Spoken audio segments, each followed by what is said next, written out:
Imagine living next door to someone who watches you from behind darkened windows, someone whose gaze never wavers, even in the dead of night. The faint sound of whispers in the walls, the eerie glow of red lights flickering through the cracks of the blinds. What if your seemingly innocent neighborhood turned into a terrifying nightmare where the people you see every day hide dangerous secrets? In tonight's episode, we delve into 3 horrifying true stories of creepy neighbors whose actions left more than just a chill in the air. Can you ever truly know who lives next door? Or are you unknowingly living in a real-life horror story? Stay with us as we unfold these disturbing tales, because what happens next will leave you questioning everything you thought you knew about the people around you. But before we start, don't forget to hit that subscribe button and ring the bell so you'll never miss a spine-tingling episode. If you're enjoying the content, don't forget to like, comment, and share the video. And if you want even more, stay connected with us on our social media platforms for more creepy content. Thank you all for being part of this journey with me. And now let's dive into the darkness together.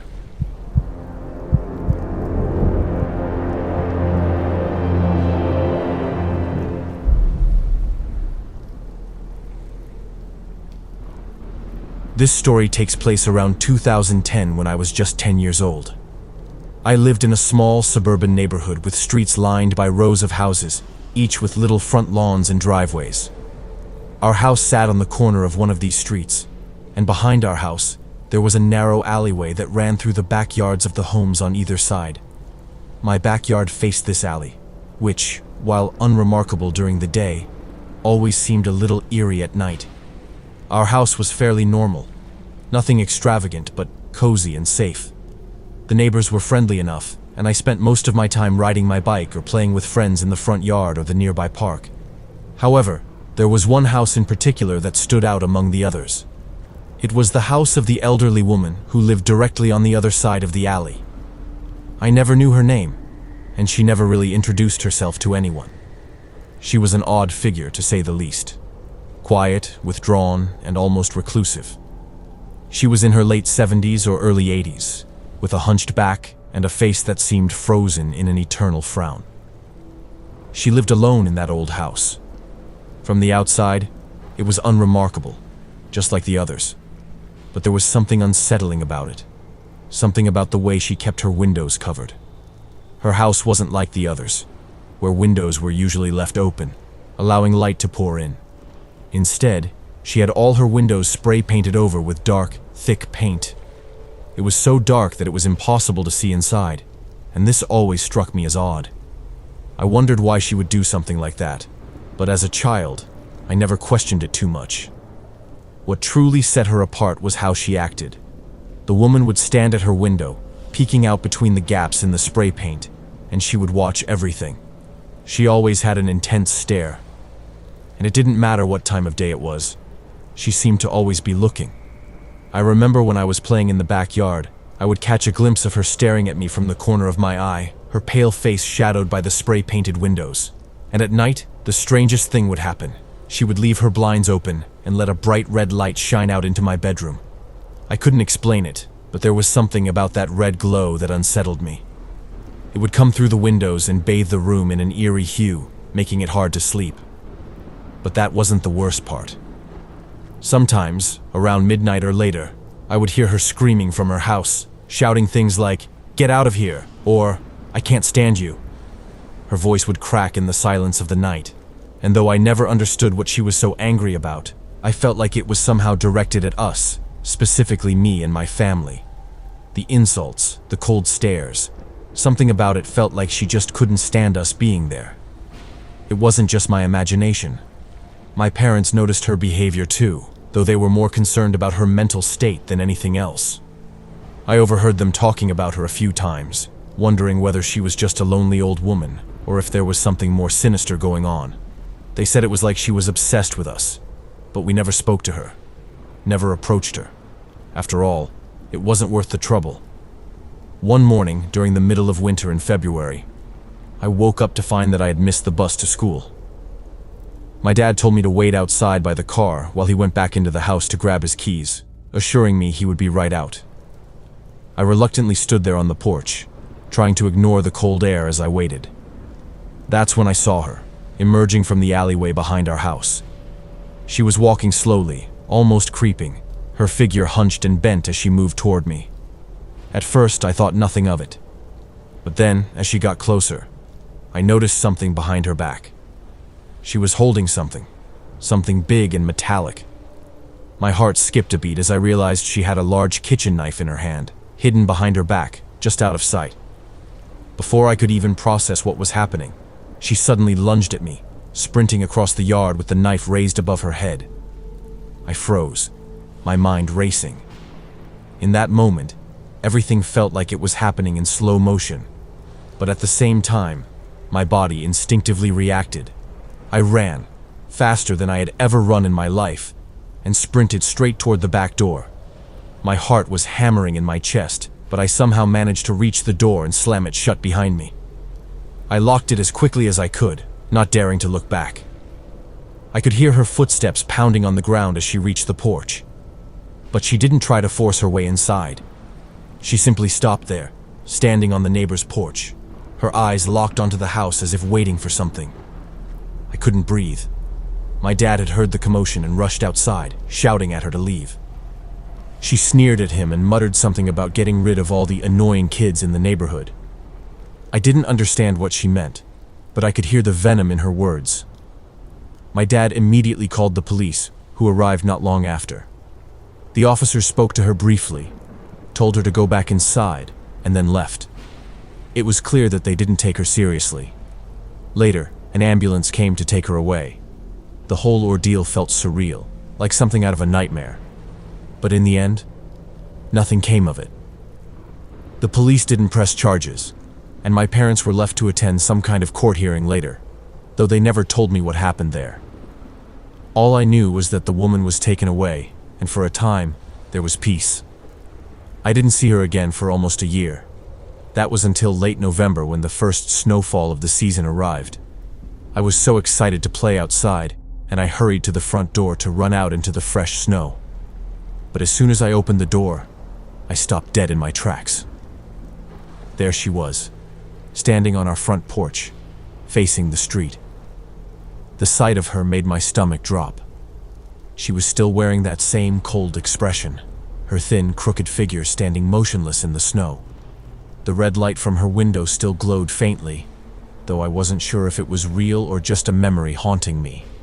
My heart started racing again, and without thinking, I slammed the door shut and locked it. I ran up to my parents' room, where we watched her from the window. She didn't make any move toward us.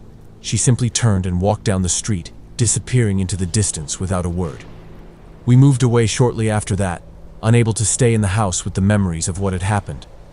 I've heard from some neighbors who still live in the area that the woman is still around.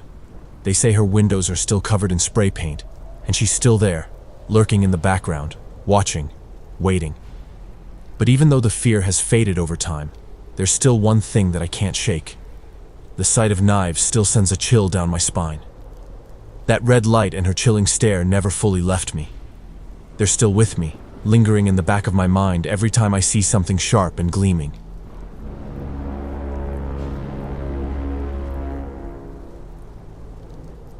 My name is Alex, and I've always lived in a small, quiet town.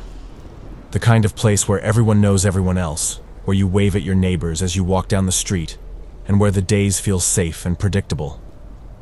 But all of that changed when a neighbor named Earl started to make his strange presence felt. Earl lived a few houses down from me, and from the outside, he was like any other person in the neighborhood. He was older, in his mid-50s, and kept mostly to himself. But there had always been something about him that set him apart. His house was always a little run down. Overgrown bushes, peeling paint, and windows that were usually shut tight. It wasn't uncommon to see him standing in his yard, doing odd jobs or just staring off into space. But nothing ever really seemed out of the ordinary, until recently.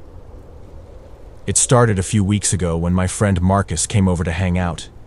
He looked nervous, almost frightened when he arrived. He told me that while he was shooting hoops in his driveway, he saw Earl standing in his yard behind a tree, staring at him. He didn't say a word, didn't wave or acknowledge Marcus at all. He just stood there, motionless, watching him intently. It unsettled Marcus to the point where he went inside immediately, too freaked out to keep playing. At first, I thought Marcus was just imagining things, but soon, other kids in the neighborhood started talking about similar experiences. They said they'd seen Earl hanging around the local park after school. He would just sit on a bench by himself, not doing anything, not talking to anyone, just watching us, always with a blank expression on his face. His presence made everyone uneasy, but none of us were brave enough to confront him. We just avoided him as much as we could. One evening, I decided to ride my bike around the block just to get some fresh air. As I passed the park, I saw Earl's car parked on the side of the road. It was an old, rusty sedan that had been there for a while. Earl was sitting in the driver's seat, just staring at the kids playing, his eyes fixed on them like he was in some sort of trance. I could feel a cold shiver run down my spine. The whole scene was wrong. It didn't make sense for an adult to be parked there, watching kids like that. I immediately rode home and told my mom what I saw. When I told her about Earl, her face shifted into a look of concern I hadn't seen before. She told me that I should stay away from him and not to go near his house if I saw him outside. She promised she'd speak with the other parents to see if they'd noticed anything strange about Earl, too. That night, I felt uneasy, like something was off in our usually peaceful town. A few days later, my mom sat me down and told me that several other parents had started to notice the same things. Some had even seen Earl walking behind children as they walked home from school, always staying at a distance like he was trying to remain unnoticed. He was just lurking, following us, and it was starting to freak everyone out. I always walked home from school by myself, and the idea that Earl might be following me made my heart race. I tried to brush it off, but one afternoon, everything changed. I was walking home from school, and as I turned the corner near our street, I spotted Earl across the road. He was standing behind a tree, just watching me. I could feel his eyes on me as I tried to walk faster, trying to act like everything was normal. But the entire time, it felt like there was a weight on my chest, like he was still watching me. The whole walk home, I couldn't shake the feeling that he was behind me, following me step by step. The moment I got inside the house, I locked the door and didn't feel safe until I knew my mom was home. That night, I couldn't sleep. I kept replaying everything in my head. The way he'd watched Marcus, the way he'd just sat in his car at the park, the way he'd been following us all along. It made me feel like we were being hunted by someone we should have been able to trust, someone who was supposed to be just another neighbor. I felt vulnerable, exposed, even in my own home. The next morning, my mom spoke with the other parents again. She was serious this time. They all decided to go to the police and tell them about Earl. They explained what we had all been seeing, the watching, the following, the strange behavior. The police said they would investigate and promised to keep an eye on Earl. They even said they would have a word with him, just to see what he had to say about all the reports. A few days later, we got the news. Earl had been arrested. The police had uncovered something chilling. Earl had a criminal history. He was a registered sex offender who was not supposed to be anywhere near children. The authorities confirmed that he had been involved in similar incidents in other neighborhoods before moving to our town. The police had finally taken action, and Earl was removed from the area for good. After the arrest, things slowly started to feel normal again. We could finally go to the park without worrying about seeing Earl watching from the sidelines, without the fear that someone was lurking in the background. It was a relief, but I couldn't help but feel uneasy. It was strange to think that someone who lived so close to us could be hiding such a dark side. It made me wonder just how well we really know the people around us. Looking back, I'm just thankful that the other parents spoke up. If they hadn't, if no one had done anything, who knows how long Earl's unsettling behavior would have gone unnoticed. It's a reminder that sometimes, the people you least suspect can hide the darkest secrets. I'm glad we were able to stay safe, but I still think about those days when Earl was watching us, lurking in the background. It's unsettling to realize how close we came to something much worse happening. And to this day, I'm always a little wary when I see someone who doesn't seem to belong, someone who watches from the shadows.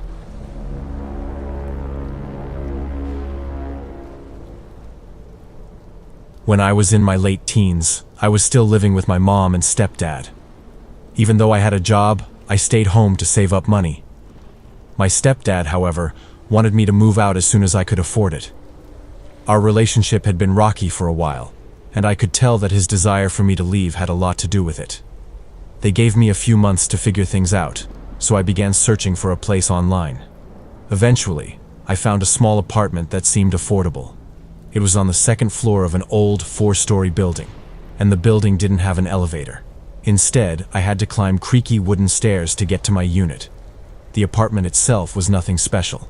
A tiny kitchen, a cramped living room, and a bedroom that was barely big enough for my bed. Though the apartment itself was simple, the area wasn't exactly ideal. I grew up in this town, but I wasn't too familiar with this particular neighborhood. It was known for having a rough reputation, with a fair amount of crime reported on the news. Still, I didn't let that deter me. My mom helped me move in with some of my stuff, and I was on my own for the first time. I invited my friends over on my first night to celebrate. I was excited to be on my own, and I felt very grown up. I didn't even have a couch yet, so we sat on the hard wooden floor of my living room. That evening, we were having a good time, but we could hear shouting from the apartment next door. My friends and I had music playing, but we could still hear them loud and clear. It was a bit annoying, and I remember thinking, I hope this isn't going to be a regular thing. The next few days, I met my neighbor, a guy named Rob. He was in his early 40s and looked like he'd lived a hard life. His hair was messy and his clothes looked worn. He had a rough face and one eye that seemed to be permanently squinting, as though he could never fully open it. He almost seemed homeless, but I could tell he wasn't. Rob lived with his girlfriend Kelly, but I didn't see her much. They would argue loudly, and I could hear their shouting through the thin walls. It was the kind of fighting that made you uncomfortable, but it didn't seem physical. There were no sounds of objects smashing or anything like that. Still, it was frequent enough that I began to dread the noise. Over time, I tried to ignore it, hoping things would settle down. Eventually, I did meet Kelly. She was much younger than Rob, probably in her late 20s, and had short black hair with a few tattoos on her arms. We only exchanged brief pleasantries, but I didn't feel like I got to know her well. The fighting between Rob and Kelly continued, but nothing too extreme ever seemed to happen. They'd shout at each other, slam doors, but I didn't hear any sounds of physical violence. Then one day, it all stopped. I hadn't heard anything from their apartment for weeks, and I assumed they must have broken up. After all, it would have made perfect sense given how often they fought. I didn't really think much of it. The silence was a welcome relief, and I started to enjoy the peace. But one evening, the silence was broken again. This time, though, the shouting sounded different. It wasn't Kelly's voice. I could tell it was someone else arguing with Rob. I felt uneasy and started listening closer. The yelling continued, and after a while, I heard Rob's apartment door slam open. I could hear someone stomping down the hall, and when I peered through the peephole, I saw a woman leave the apartment. She was younger than Kelly, and I didn't recognize her. Her face was pale, and her eyes were red, like she had been crying. She rushed down the stairs quickly and disappeared from sight. I felt an unsettling chill, but I shrugged it off as just another argument, maybe even another breakup. But the next thing I knew, I heard a knock at my door. When I opened it, 2 police officers were standing there. They asked me if I knew Rob and if I had heard anything unusual. I told them about the woman I saw leaving the apartment, but beyond that, I didn't know much. They thanked me for the information and went next door to speak with Rob. A while later, I saw Rob being led out of the building in handcuffs. The next few days were quiet, but I didn't get many answers about what had happened. Then, while I was checking my mailbox, I ran into the building manager. He seemed agitated, almost uncomfortable, and he mentioned that Rob had caused a lot of trouble in the building. I asked him if he knew what had happened, but he only said that the police were investigating some serious allegations against Rob. Rob never came back to that apartment, and a few months later, a new tenant moved in.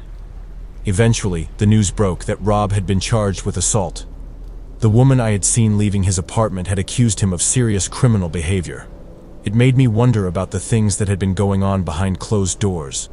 I had never heard anything that sounded like assault before, but that didn't mean it hadn't happened. Looking back, I started to question if I could have done more, or if I should have acted sooner.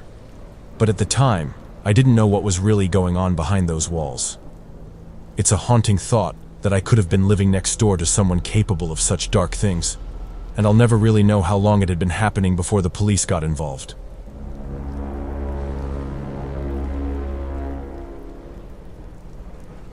If you've experienced a terrifying event or have a horror story to tell, we at AG Horrors want to hear from you.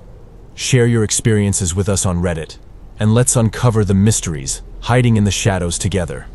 And if you want to support the channel and help us bring even more terrifying content, consider checking out our support options on Patreon or Ko-fi. Your support means the world to us. Be sure to like and subscribe to our channel for more spine-chilling stories like this one. And now, stay tuned for the next horror episode.